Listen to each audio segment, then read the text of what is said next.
Hey Jason, how's it going? How you doing? Good, good. Kind of, it goes without saying, Jason, it was a rough shooting night for you last night. You've had games like that before and have been able to bounce back. What's the key to you putting those kind of games to the side and focusing on the next one and just trying to be better going forward? Just being able to laugh it off. Um, can't do nothing about it now.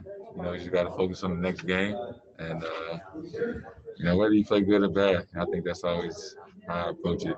Just the next game. So it is what it is. Mark Murphy. Hey, Jason. You've been dealing with this kind of coverage for a long time now. What have you learned about how you respond when people attack you that way? What new things have you perhaps worked on to make people pay when they do that? It's just all about watching film. Watch about what I could have done better yesterday and try to implement to the next game. And that's what I'm gonna try to do tomorrow. You play every other day, so you always have a chance to bounce back and forget about the last game. John Corrales.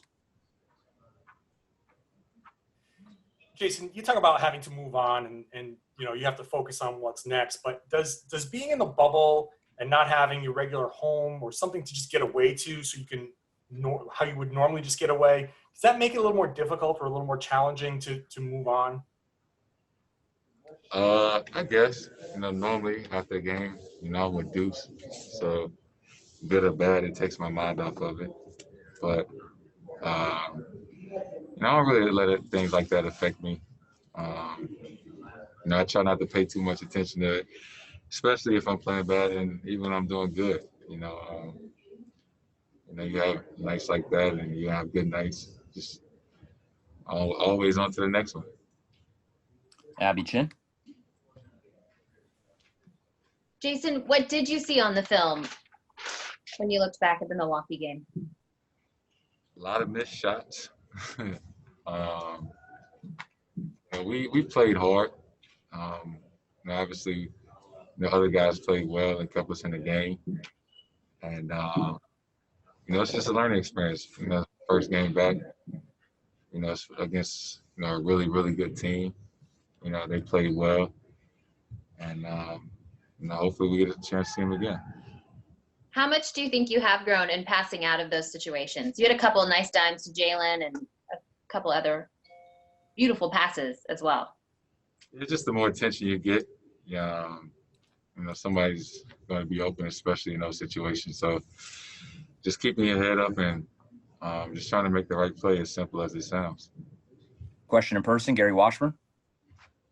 So Jason, for 4 months, you've been kind of a lot of discussion about you and, well, if the season resumes, Jason's going to be an MVP candidate. He was playing like an MVP at the end.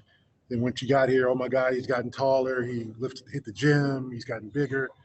How did you kind of withstand that over 4 months, hearing all of what people are talking about you, and then the first game you go for 2 for 18? Does that put any more pressure on yourself? Were you especially upset? Did you try? I mean, how did you kind of take that when you don't perform like you want to? I think the most important thing is, I just want to try to win every game. That was the toughest part, that, I didn't play well and we lost. I felt like I could have done more. But honestly, like I say it a lot, I hear it, but I don't pay too much attention to it. When people say good things or say bad, then I never let it really bother me. So, like I said, we play tomorrow. I think I can't get no worse, so I think I'll play better tomorrow. Have you ever had a game where you were credited for a basket when your opponent put the basket in?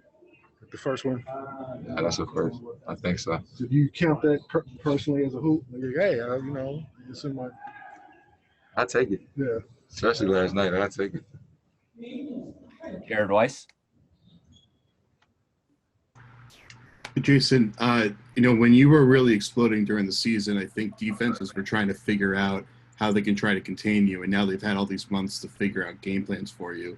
Do you like that challenge that you can't just kind of do whatever you want? You have to try to either take what the defense gives you or fight your way through it? And then also, how many colorways of that mask do you have?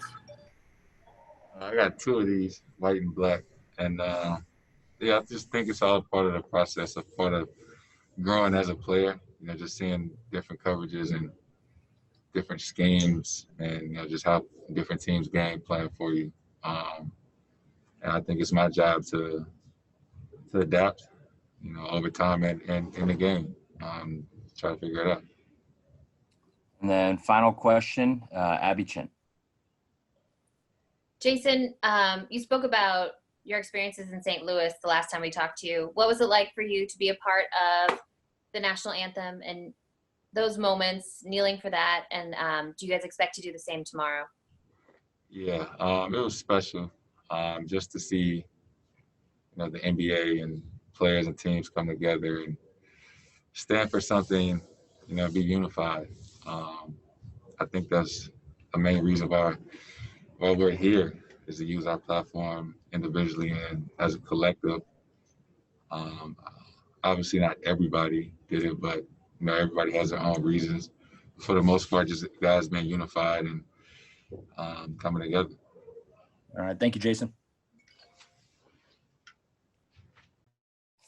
All right. Coach Stevens will be up next.